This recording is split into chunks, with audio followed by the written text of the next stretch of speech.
Hi there, students. I just wanted to hop on here real quick just to spend a little bit of time reviewing main clauses and dependent clauses in our Fix-It Grammar book. As many of you know, Fix-It Grammar does ask you to find your main clauses and your dependent clauses in your workbook. However, this is a concept that is not explicitly taught in the teacher's manual. For previous levels, for example, in level 2, you may have learned how to identify the differences between main clauses and dependence clauses.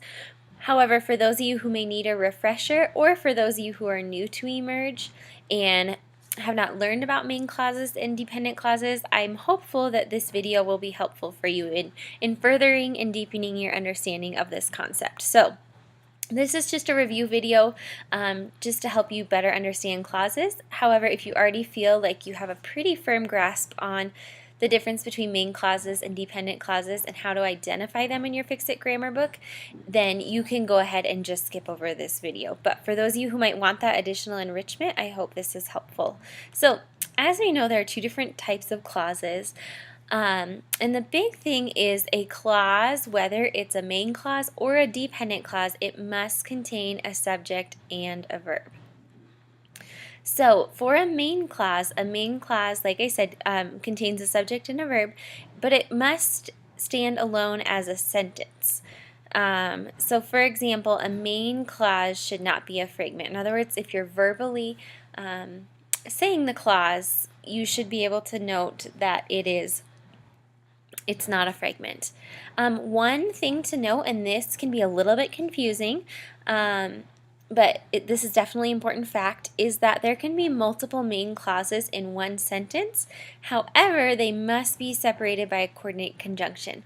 And our examples of our most common coordinate conjunctions are the words for, and, nor, but, or, yes, so.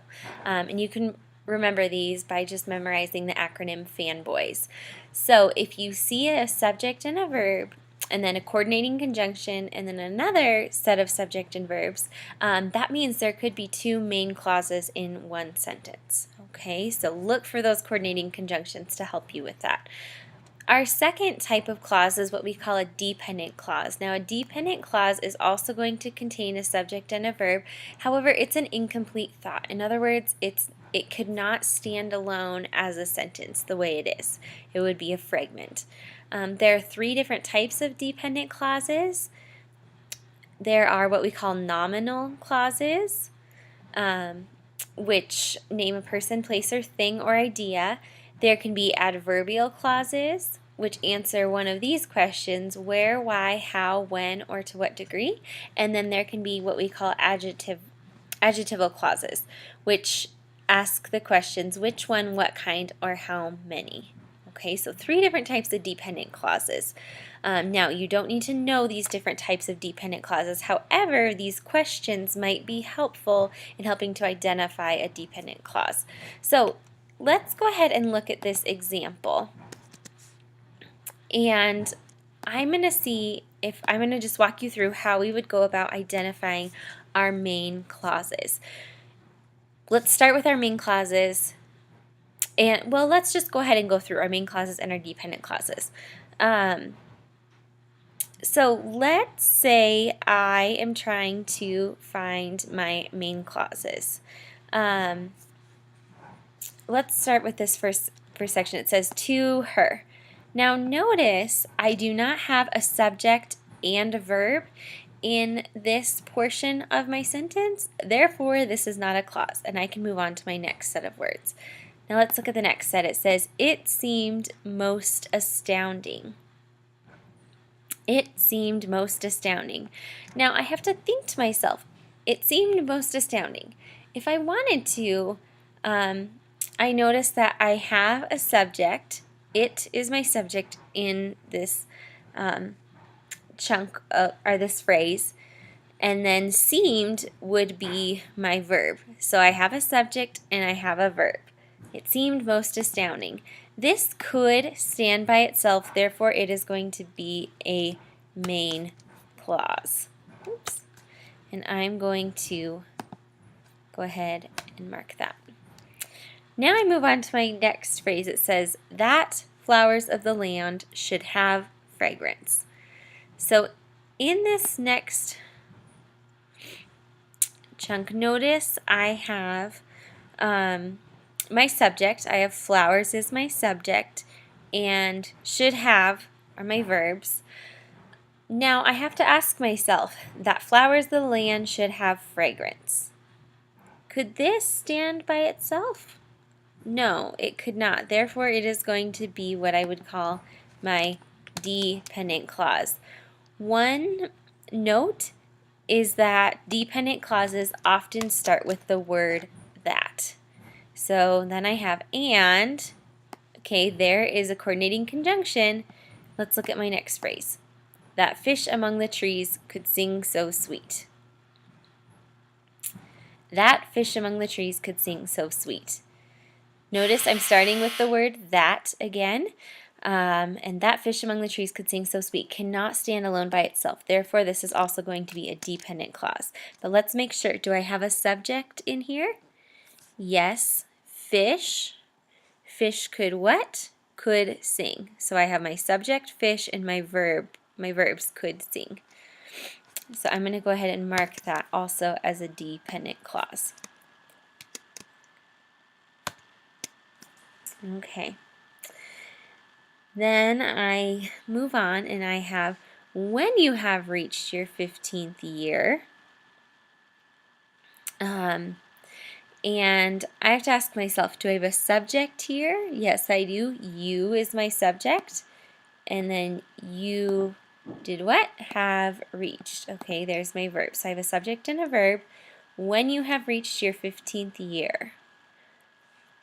This, it would also be a fragment. This would be therefore it would be a dependent clause.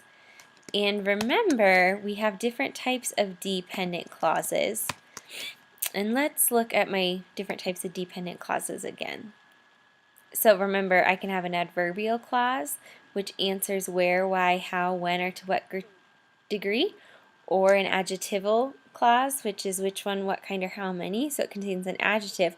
So if we look back at my example, when you have reached your 15th year, right, is that asking where, why, how, when, or to what degree? It is asking when, right? When you have reached your 15th year. So just as a refresher, because this contains an adverb, this would be what we'd call an adverbial dependent clause. Okay, my next set, I have reminded the grandmother. In this case, do I have a verb? Yes, reminded. Reminded who? Grandmother would be my subject. So reminded the grandmother. In this case, because I can have my subject and my verb, if I could rearrange my sentence, such as just the grandmother reminded, that would be a main clause. So this will go ahead and we'll mark as our main clause. Okay. And then our last segment says, you will have our sanction to rise up out of the sea. And let's say you're having a tricky time trying to identify where your clause begins and ends. Remember, if there's no subject or verb in the next chunk of words, then it's still part of your other clause. So for example, let's say I'm thinking to myself, maybe you will have our sanction would just be our just one clause. Do I have a subject? Yes. And do I have a verb? Yes, will have. You what? Will have. But let's look at the next phrase, to rise up out of the sea. Do I have a subject in here? No, I do not. And do I have a verb in here? No, I do not. Therefore, this is not a clause. Therefore, this set of words will also pertain to the previous clause. So now I would go ahead and read, you will have our sanction to rise up out of the sea. Could this stand alone as a sentence? In other words, is it a complete thought? And yes, it is. Therefore, this is also a main clause. So hopefully this helps clarify a little bit more as far as main clauses and dependent clauses and how to identify them. The easiest trick I think is to go through each phrase and each sentence and first identify all your subjects and verbs and then go ahead and identify your clauses after that. And hopefully asking some of these questions such as is it a complete thought, and then for your dependent clauses seeing if it answers any of these questions. Hopefully that will help you to identify if it is a main clause or a dependent clause. Please remember, as a reminder, you can have two main clauses in the same sentence. Okay. Oh, one thing I also want to note. Notice in this sentence, I do have two clauses back to back two main clauses back to back without a coordinating conjunction. This can be common, especially in quotations. So notice we do have a comma separating these two thoughts, and we have two main clauses back to back without a coordinating conjunction. This would be an exception to the fanboys rule in that if you have dialogue going on, you can have two main clauses back to back without a coordinating conjunction in between. So please keep an eye out for that as well. If you have any further questions, please don't hesitate to reach out to me. I hope this helps and have a great afternoon.